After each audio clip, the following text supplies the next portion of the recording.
Disclaimer. Defamation is an intentional false statement, either written or spoken, that harms a person's reputation, decreases the respect, regard, or confidence in which a person is held. Libel is anything defaming that appears in writing. Slander is anything defaming that is spoken. All person or persons deceased are subject. The Moonshine Murder and Mayhem podcast is an investigation into the death of Otis Slim Merritt. We strive to be truthful in all statements made. All speculation on our behalf will be noted.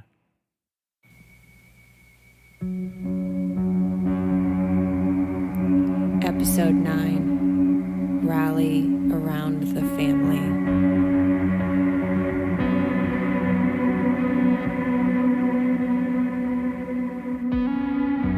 Now Cain said to his brother Abel, "Let's go out to the field." While they were in the field, Cain attacked his brother Abel and killed him. Then the Lord said to Cain, "Where is your brother Abel?" "I don't know," he replied. "Am I my brother's keeper?" The Lord said, "What have you done? Listen, your brother's blood cries out to me from the ground. Now you are under a curse and driven from the ground, which opened its mouth to receive your brother's blood from your hand. When you work the ground, it will no longer yield its crops for you. You will be restless wanderer on the earth." Genesis 4:8-12. What have you done? What have you done? Wherever Slim was shot, whatever street he was shot at in cold blood, wherever the bullet pierced his 34-year-old body, his blood cries out to me. Just as Cain tried to cover up his murder, he was found out. Slim's murderer will be found out. What's done in the dark will be brought to the light. So the question remains, who is Slim's killer? Slim was potentially dealing with some massive players in the illegal liquor game, involved enough to put a high price on his head, or so I believe. I mean, why else would someone feel the need to murder a father of 3? Slim had to be involved on more than just the local level. Maybe he got in the way of someone else's involvement. Or maybe whoever killed him did so to get him out of the way. During the third interview with my granny, she waited until I had stopped the recording and put away my equipment to tell me something. I've come to see she always waits to divulge the real top secret information until the recording stops. So I put my equipment away and noticed she's still going on about Slim. Then suddenly, she drops a name.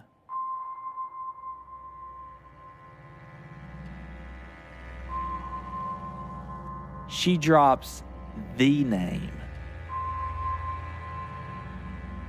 The person she had always heard who had possibly snuffed out Slim. I've been apprehensive thus far to release the name, considering this is all speculation. I also wanted to put in my own personal research before I released anything, because the information has to be vetted. It has to be tried and tested. In this episode, I'm finally ready to release both the name told to me and my own personal lead suspect in my investigation. Yes, those are 2 different names. This is the moment you've all been waiting for.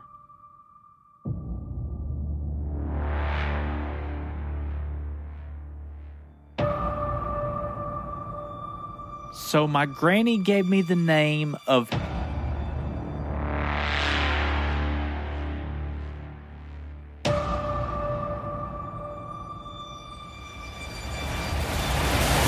Hillard Malloy. I really couldn't believe it. Was this the guy who murdered Slim and destroyed a family? A quick Google search revealed his obituary. Hillard Lowry Malloy, 93, of McMinnville, passed away Thursday, March 30th, 2000, at the NHC Healthcare in McMinnville. Malloy was born June 13th, 1906, in Van Buren County, the son of James Logan Malloy and Elfleda Lowry. He retired as the owner of Malloy's Laundry. He was a member of the Church of Christ at Central. Taken from the Van Buren County obituary. My dad in episode 3 gave the same name, Malloy, but connected him only with the confiscation of Slim's vehicles. He said Hillard was the man who drove Slim's taxi around town, who paraded said taxi like a trophy. But that was a trophy won unfairly. According to the Southern Standard, a local paper, Hillard was the owner of Malloy's Laundry during the 1930s. Hillard and his brother T.B. purchased a second location in Sparta. His obituary stated he retired as the owner of Malloy's Laundry. After doing some research into Hillard, I started to believe he wasn't involved at all. I mean, how could a man who served a community to keep your clothes clean be involved in Slim's unlawful death? And even if he'd driven the car around town, who gave him the key? And just as I was about to write off Hillard Malloy, I discovered something. Or someone, to be exact. His father was James Logan Malloy. A key to this locked up mystery. So who was James Logan Malloy? He was sheriff of Warren County from 1926 to 1928. One day, a prominent banker walked up to J. Logan and complimented him on doing a good job for the county. J. Logan thanked him and said, "By the way, give me that whiskey bottle you have in your pocket." The man laughed and gave it to him. These stories are from the Prohibition era and the Roaring Twenties. J. Logan was one of the fearless group of men known as the Federal Prohibition Agents, now known as Alcohol Tax Unit Agents. The Moonshiners commonly referred to these men as revenuers. J. Logan worked with Agents Scruggs, Lowry, Frank Maxwell, and Special Agent S.T. Brown. His sons, H.S., T.B., Hillard, Lynn, Laddie, and Edward worked with him as they got old enough. The boys were young enough to be good runners and caught many moonshiners when they ran away from their woods. The Heritage of Warren County by James Dillon. Breaking up moonshiners looked to be a family affair. Everyone took part in the Internal Revenue Service's bidding, or at least it looked that way. But to take a really deep dive into this profession, we will talk with Dan Pierce, professor of history at the University of North Carolina, Asheville, and the author of Tar Heel Lightnin, How Secret Steals and Fast Cars Made North Carolina the Moonshine Capital of the World. To get started, I asked him how the alcohol tax unit began. Well, it started when the excise tax, the federal excise tax, went into effect, which was 1862 during the Civil War. The federal excise tax is a legislated tax on specific goods or services at purchase, such as fuel, tobacco, and alcohol. It was a wartime measure that's, one of those things that, once they pass something, it never goes away. So that's what created it. Because it's a tax, the Treasury Department enforces it. And so the entity has gone by a number of names over the years, but during the 20s and 30s, probably teens, 20s and 30s, it was the Alcohol Tax Unit is what they called it. So, so that was the chief enforcement arm for, most people equate moonshine with prohibition, but it was illegal long before prohibition came around. again, starting in 1862, although that didn't apply to much of the South because of the Civil War. But once the war's over with, the federal government started enforcing this tax. And so that's the illegality that has been a constant ever since 1862, is the fact that folks are making liquor without paying the federal excise tax. Just to clarify, I asked Dan if the alcohol tax unit and the ATF are the same entity. That's the same thing, yeah. And I think they've added explosives to that now as well. Yeah, probably so. Yeah. I know I've mentioned the moral issue of alcohol and the taxation.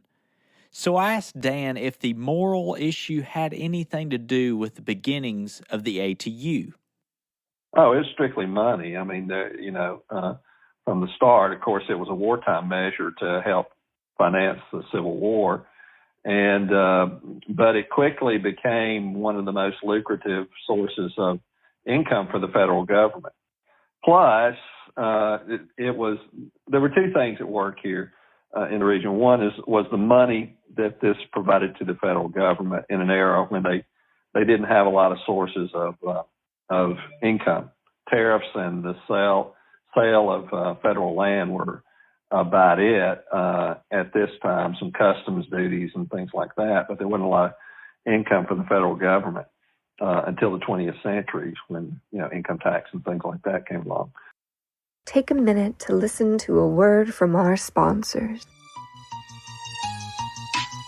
We here at the Moonshine, Murder, and Mayhem podcast listen to other podcasts, and we wanted to share about one we currently are listening to. It's called Crime Light, a true crime podcast dedicated to shining light on missing person cases and unsolved murders. Lauren and Jasmine are working with the survivors of the victims to shed light on what happened to them. Their episodes are very engaging and heartbreaking at times. Be sure to tune in on any podcast streaming service. Do you want to join in on the fun? Yes, I'm talking to you. If you haven't heard about Anchor, it's the easiest way to make a podcast. Let me explain. Number one is that it's free, and there are creating tools that allow you to record and edit your podcast right from your phone or computer. Anchor will distribute your podcast for you so it can be heard on Spotify, Apple Podcast, and many more. You can make money from your podcast with no minimum listenership. It's everything you need to make a podcast in one place. It's a one-stop shop for podcasting. Don't delay. Download the free Anchor app or go to anchor.fm to get started. Do it right now. Now back to the Moonshine, Murder, and Mayhem podcast.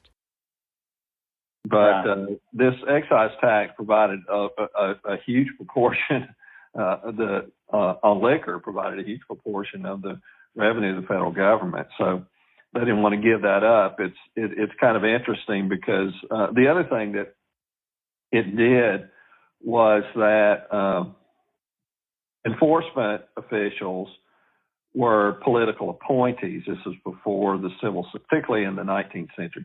And so this was a way for whoever was in charge in Washington, and for most of the late 19th and early 20th centuries, that was the Republican Party. These were patronage jobs. And so, it was a way of paying off your political supporters.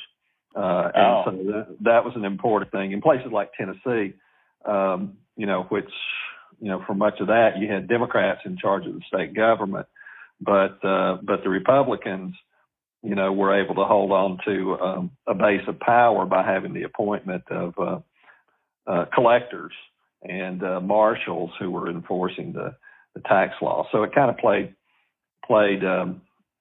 both ways there, and there was always a political component to it. So there wasn't really a moral thing in terms of trying, at least from the federal government, in terms of trying to cut back on drinking.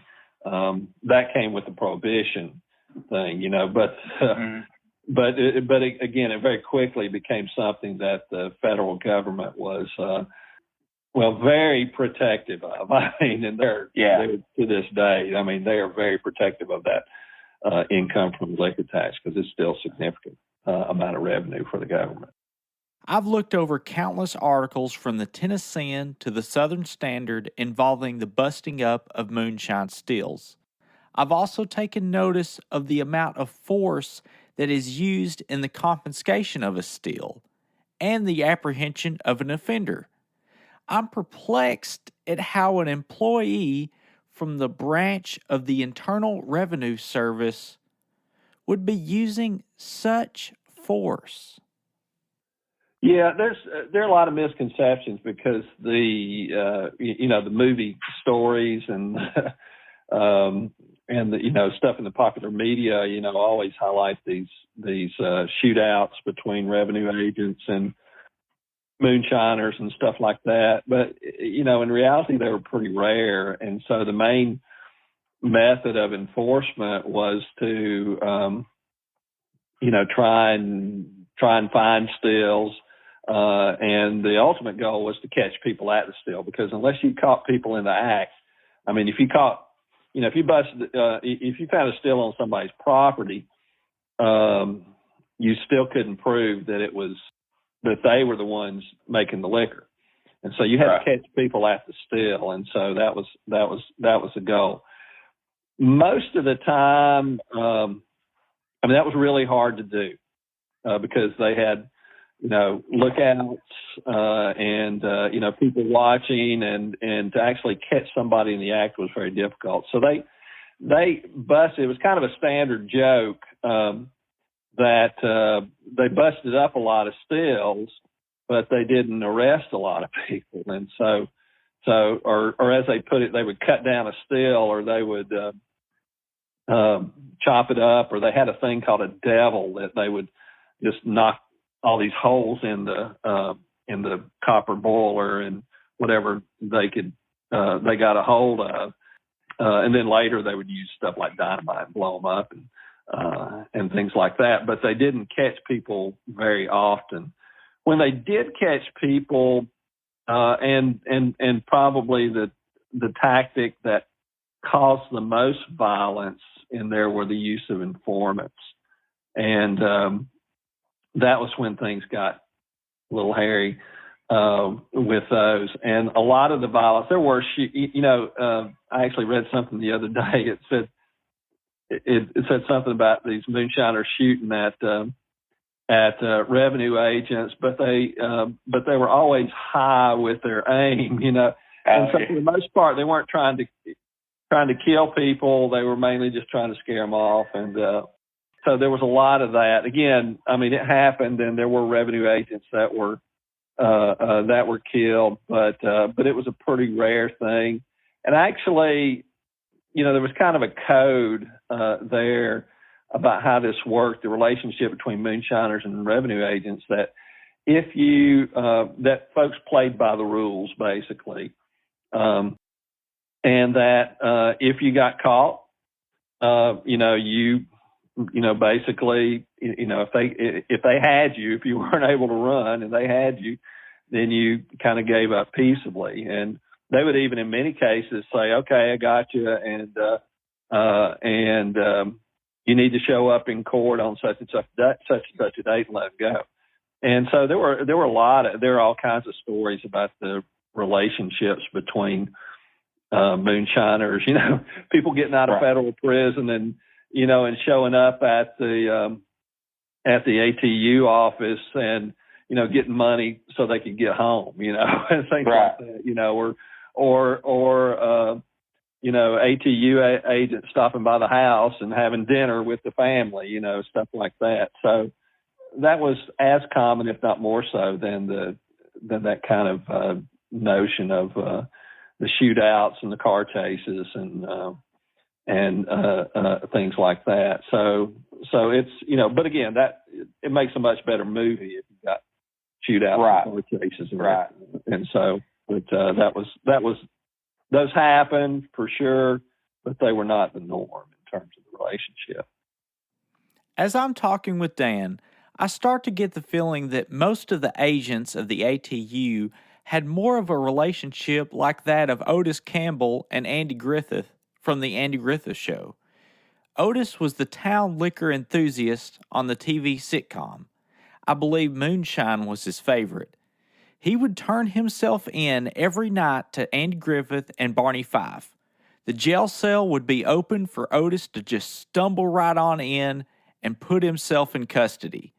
Of course, free to leave the next morning.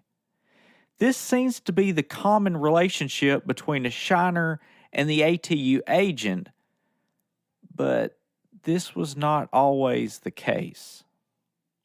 Yeah, and it's just like anything else. I mean, there were people that were, agents who were gun ho and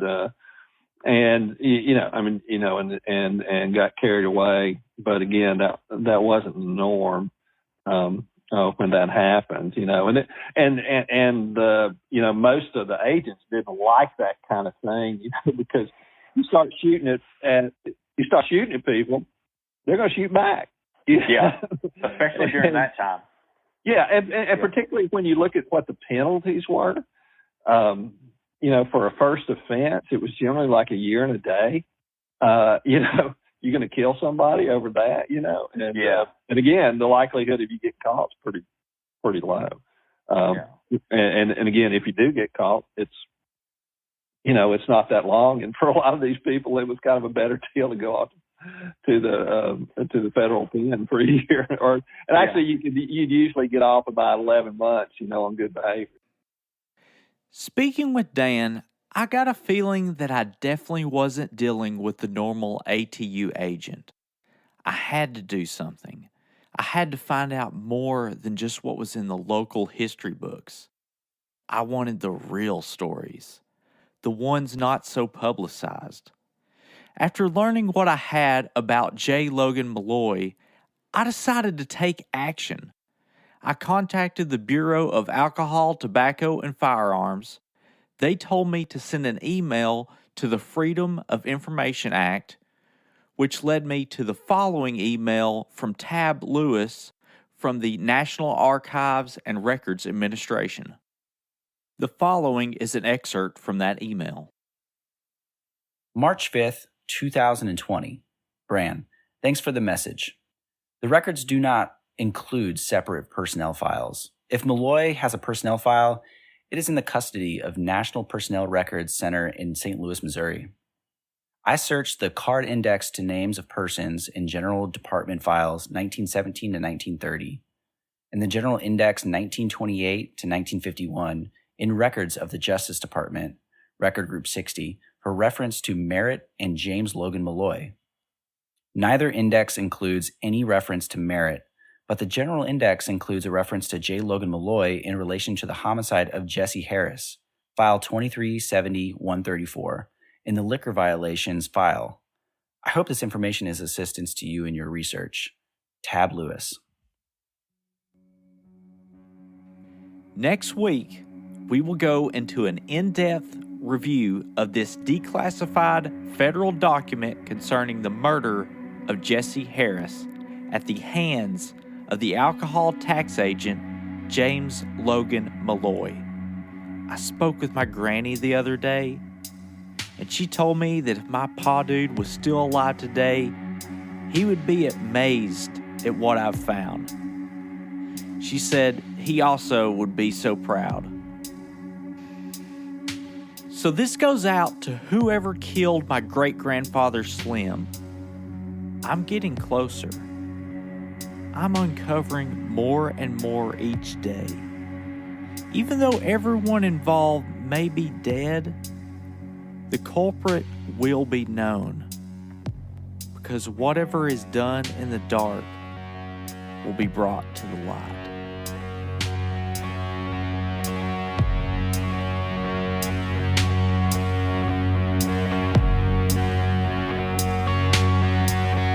Thank you for listening to the Moonshine Murder and Mayhem podcast.